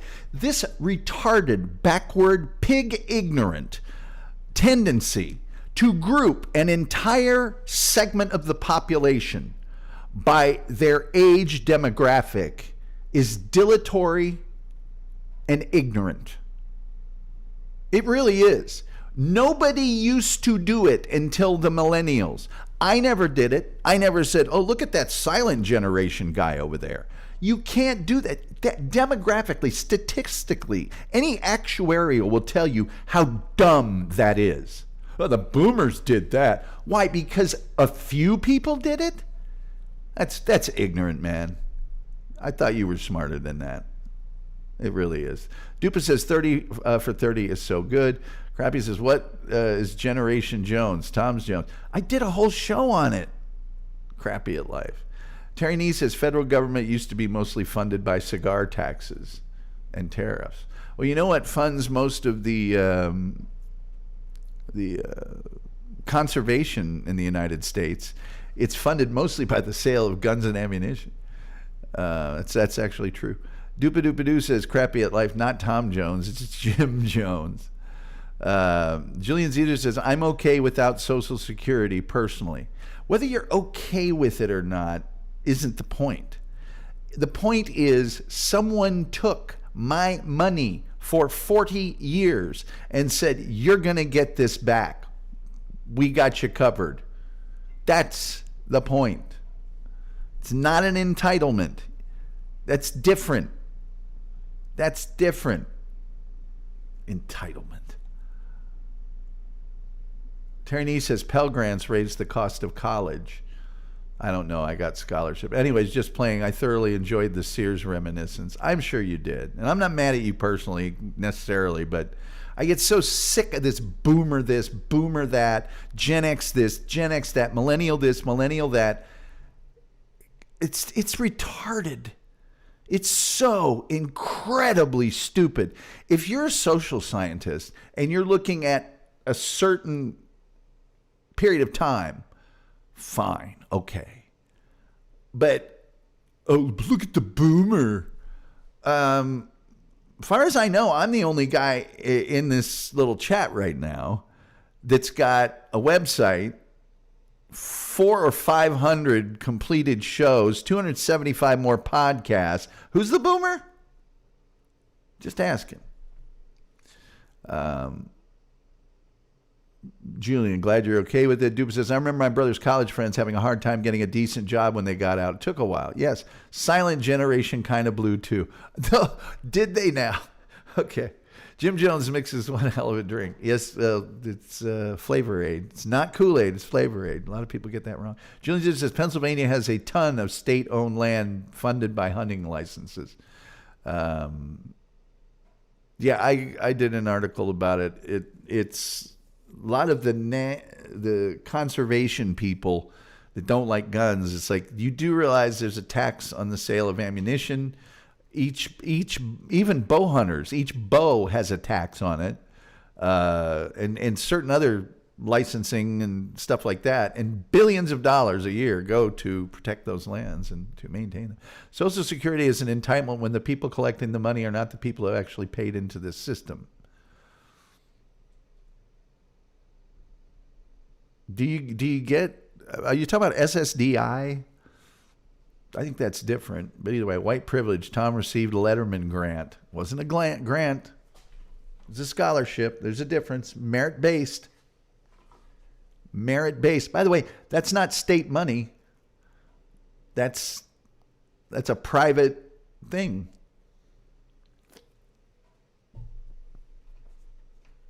That's a private foundation. Mister.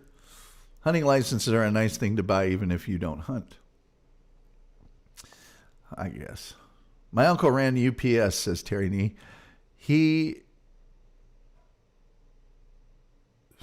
I could said pay for college, or I could give it to the government by not gifting. I don't know what that sentence means. I'm trying, but I don't know what it means. I'm sorry. I got a little cranky there, but this whole the demographic, by the way, regardless of which one you choose, there is no set standard for it. It's not a governmentally defined approximation. It's, some of them say it's 1960. Some of them say it's if you were born in 65. Some of them say if you were born in 63. And by the way, that particular demographic starts in 1946. You know what I have in common with somebody born in 1946? Very little. Very little. Depending upon which of the three groups I'm supposed to be in. Just asinine. Absolutely asinine. Anyway, Terry says, but it's white. Crafty says, I'm white too. Doop-a-doop-a-doo. Terry, are you having a seizure? He's not having a seizure. He's just getting a little ahead of himself is all. It's getting late. Grandpa hasn't had dinner. Let me see here. I am going to play the Who's Terry Nee song, and then I'm going to go and play the last song. Julian says, I've never hunted, but always buy a hunting license and trapping license because they support the Fish Game Commission that owns and manages a lot of land. Yeah. There's, what is it? I'm trying to think of the act. It's the something act that collects all those taxes on a federal basis and then preserves the natural wetlands and all that other stuff. Terry Nee says, Uncle paid for my college through gifting set by government. Crappy Life says, I'd rather be a boomer than a coomer. I don't know what that means.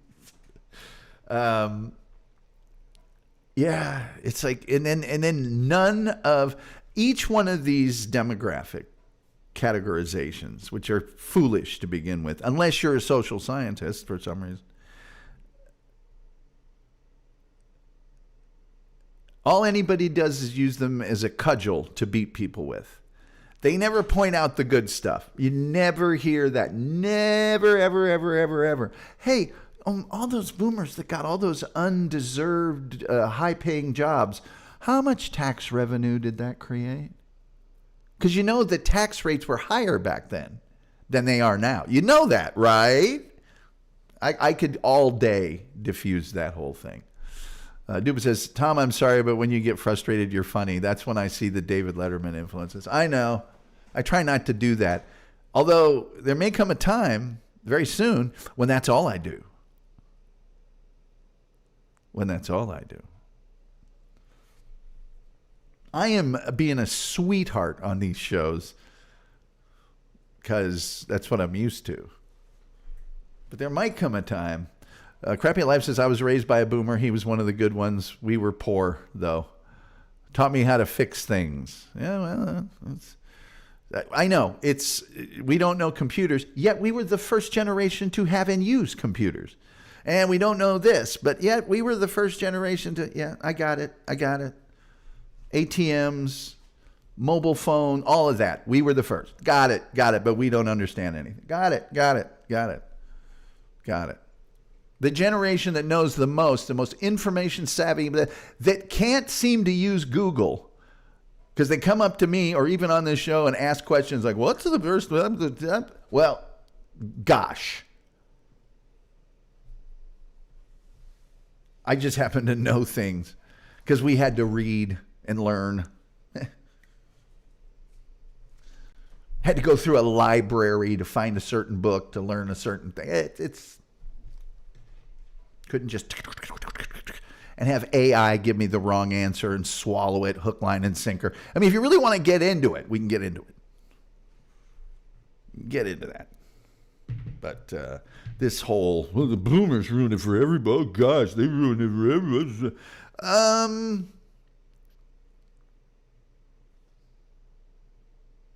We had a couple world wars, a civil war. You got it worse than them, do you? Okay. Boomers had that thing. What was it called? Oh, yeah, the draft, going over to Vietnam and getting killed. Huh, did you have that? All right. Let's see here. Rich is living your means. Crappy Life. Does a PDP-11 even count as a computer? We don't use punch cards anymore. An IBM 4311? When you use those punch cards, you had to know how to do JCL, ACL, COBOL. Had to know how to program them babies. Jimmy says, wow, PDP-11, first computer I ever used. A Commodore VIC-20. Tom, have you seen The National Debt? I have. Tony says, love Tom, angry ice cream neighbor man. Oh, I haven't seen that jerk around for a long time. He hasn't been around in quite a while. He's not going to come by today. There's 1.5 inches of snow, which in Dallas means it's impassable. Julian says, I expect Tom to pay off his share of the national debt before he dies. I think probably I don't have any to pay off. What have I gotten from the federal government all these years? A road to drive on? That's about it. Crafty Life says, I have a VIC-20. The Commodore VIC-20. I have a TI-99. Terry said, I did Fortran punch cards freshman year. Oh, yeah, we did Fortran, BASIC, JCL, APL, certainly COBOL, using the tape that you see in old Bond movies and stuff, yeah.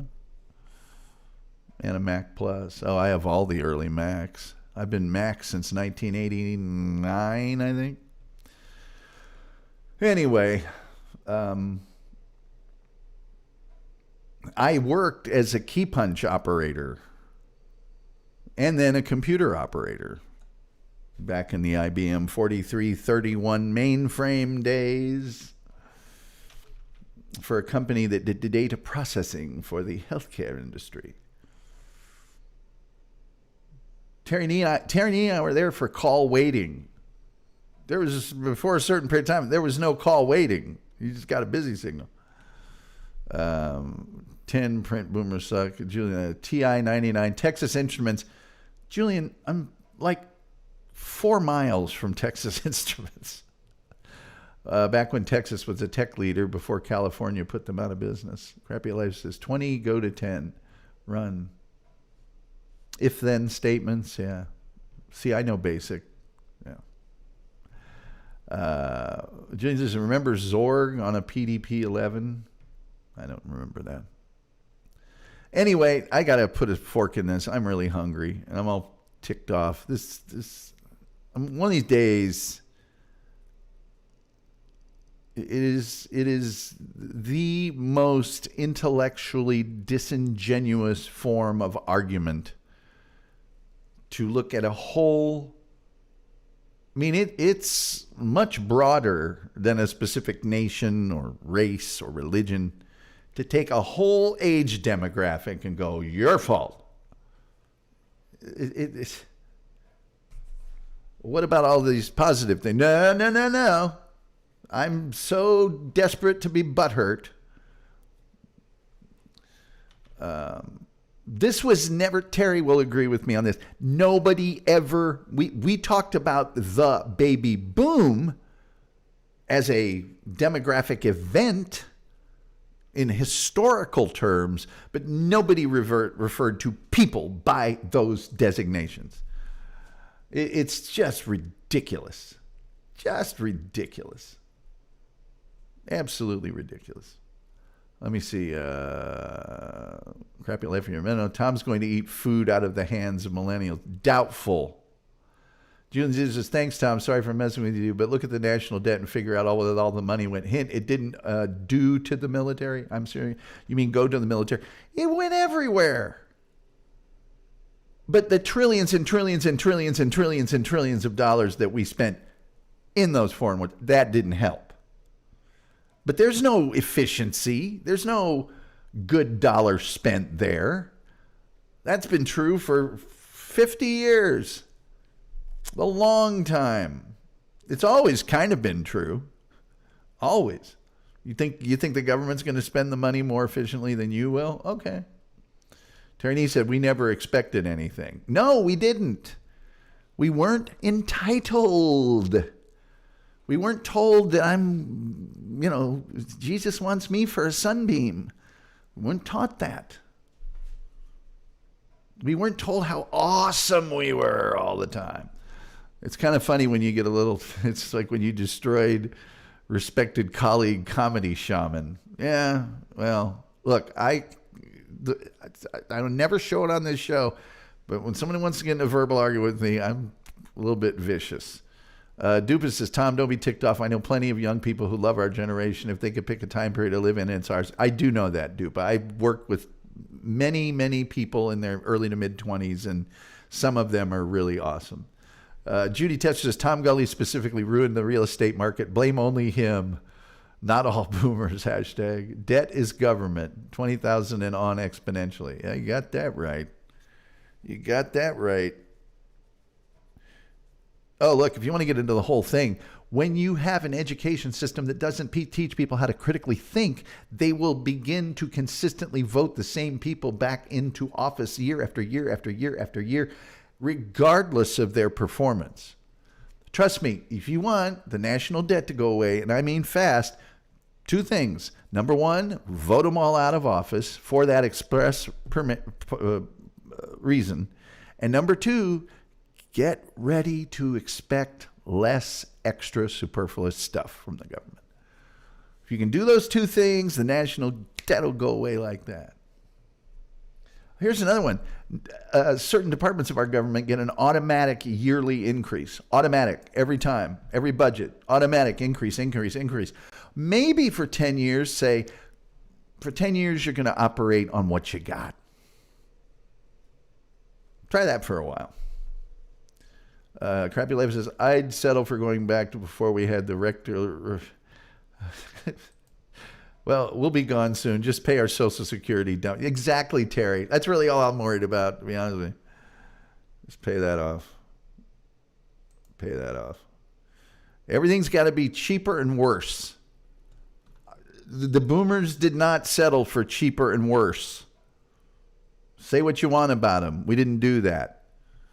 AI writing things that just are awful. They don't work. Social media, advertising products, doesn't work. Just doesn't. Oh, but it's cheaper. It's cheaper. Well, doing a cheaper thing that doesn't work. Doop-a-doop-a-doo, Terry's laughing. Julie's there. Tom wonders what happened to his Sears show. Well, nobody's listening to it by now. The average person has already left. Anyway, I got to get out of here. I got to make a giant hamburger. Terry Nee says, suckers. We're going to play the Terry Nee song, and then we're going to play the new song. That's the point. And I'm out of here. I can't keep making snide remarks to the chat. When I used to have the phone number, and on those occasions when I put up the link, that's the time people should have called up. And that's what I was hoping for. Nobody ever did it. I guess they saw me eviscerate Granny, and it was all over with. Anyway, all right, let's play some of these songs. Looking at the thing, a clock on the wall, and said, I got to am Scray, and they got to leave, can't stay here. And until next time, we'll see you next time. That will do. Oh, by the way, tomorrow night's show is on the Oklahoma City bombing. And that was a millennial, wasn't it, that did that? Pretty sure it was. Then Ansel Adams will be on Wednesday. And then Thursday, the disappearance of Jennifer Kessie. And then on Sunday, unless somebody wants me to do a show on Saturday as well, we will have the radio and the TV show Gunsmoke. But tomorrow night is the Oklahoma City bombing. Doopa-doopa-doo, thank you for the $5. Thank you, Tom and chat. You guys were on fire tonight. People congratulating Dupa. Let's see. Crappy says he'll go watch the Generation Jones episode. You should. Then you'll see what I'm talking about here. Love you, Julian. Yes, Julian. You're a fine man. I'm not going to hold any grudges there. Julian Zeta says, oh, God, don't get me started on the Oklahoma City bombing. And, Julian, you should also go watch the Generation Jones episode. Everyone in chat made me laugh, says Doopa-doopa-doo. Dupa, you're a very awesome person. We always like it when you're around. So thanks to everybody. And now, with all that being said, till next time, we'll see you next time.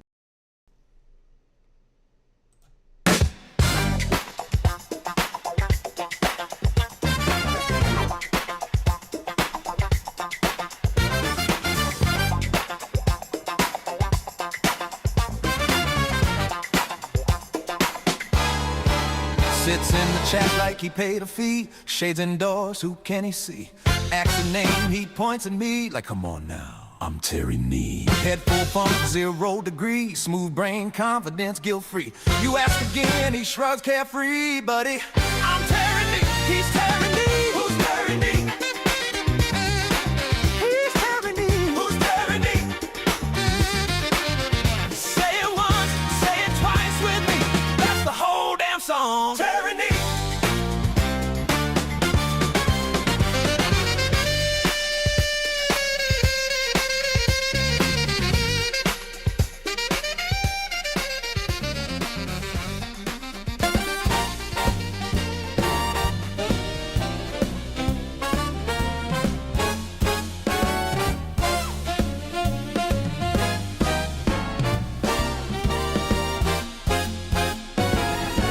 There's a room with a restless air, voices rising everywhere.